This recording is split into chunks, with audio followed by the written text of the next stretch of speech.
Shalom! Nous allons étudier ensemble le chapitre 5, la généalogie d'Adam jusqu'à Noé, établissant la lignée qui précède le déluge. Adam, créé à l'image de Dieu, engendre Seth à l'âge de 130 ans et vit un total de 930 ans. La descendance se poursuit avec Seth, puis Énosh, Kénan, Mahalaleel et Jéred. Chacun de ces patriarches engendre des fils et des filles et vit plusieurs siècles, soulignant la longévité des antédiluviens. Parmi eux, Enoch se distingue. Il marche avec Dieu et, à 365 ans, il n'expérimente pas la mort, car Dieu le prend auprès de lui. Son fils, Métouchéla, atteint l'âge de 969 ans, le plus élevé mentionné dans la Bible. Son descendant Lémec met au monde Noé et prononce une déclaration prophétique à sa naissance, affirmant que celui-ci apportera consolation face aux peines liées à la terre maudite. Enfin, Noé devient père de Sem, Cham et Japheth à l'âge de 500 ans. Ce chapitre établit la descendance d'Adam, souligne la longévité des patriarches et prépare le récit du déluge. La liste des noms dans Genèse 5, dans l'ordre de la lignée, à l'exception de Caïn et Abel, qui fut tué, révèle un message divin et prophétique. Voici ces noms et leur signification. Adam, l'homme, l'être humain de la terre. Seth, mise à la place, compensation. Énosh, homme. Kénan, possession. Mahalaleel, louange de Dieu. Jéred, descente. Enoch, consacré, dédié, initié. Métouchéla, l'homme du javelot.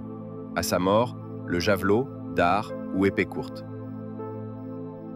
Lémec, puissant. Noé, repos, tranquillité.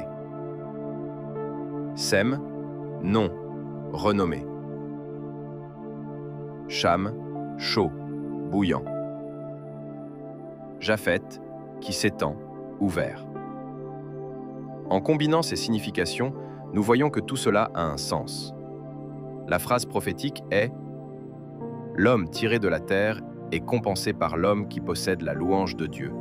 Il descend, puis consacré, et à sa mort, il sera puissant et donnera du repos, et son nom bouillant s'étendra. » Au sujet du repos, il est cité en Genèse par rapport à Noé.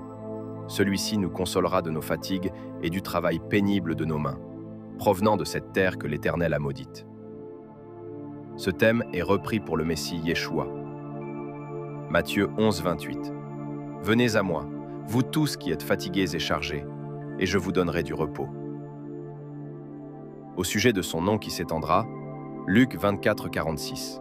« Et il leur dit, ainsi il est écrit que le Christ souffrirait, et qu'il ressusciterait des morts le 3e jour, et que la repentance et le pardon des péchés seraient prêchés en son nom à toutes les nations, à commencer par Jérusalem. » 2 Corinthiens 2, 14.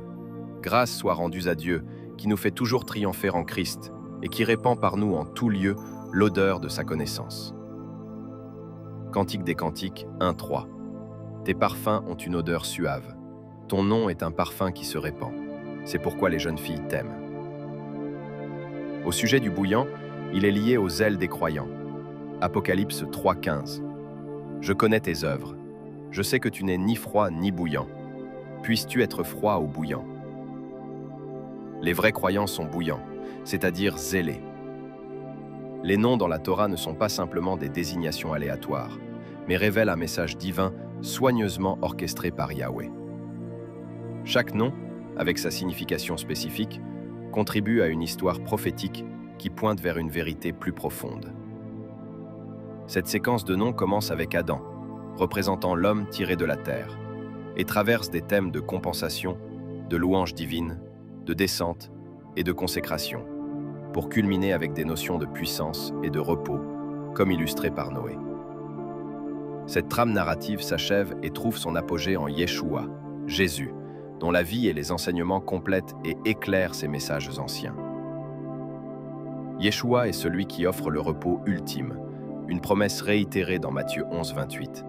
« Venez à moi, vous tous qui êtes fatigués et chargés, et je vous donnerai du repos. » De plus, son nom et son message sont destinés à s'étendre à toutes les nations, comme prophétisé dans Luc 24, 46. La signification des noms, avec leur précision et leur profondeur, démontre une orchestration divine que seule l'intelligence de Yahweh pourrait concevoir. Il révèle une continuité et une cohérence qui traversent toute l'histoire biblique, convergeant vers l'accomplissement ultime en Yeshua, le Messie. À travers ces noms, nous voyons la main de Yahweh à l'œuvre, guidant l'humanité vers une compréhension plus complète de son plan et de son amour infini.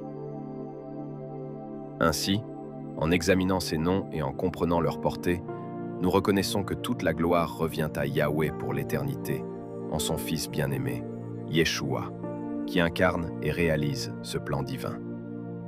À lui la gloire pour l'éternité, en son Fils Yeshua. Shalom.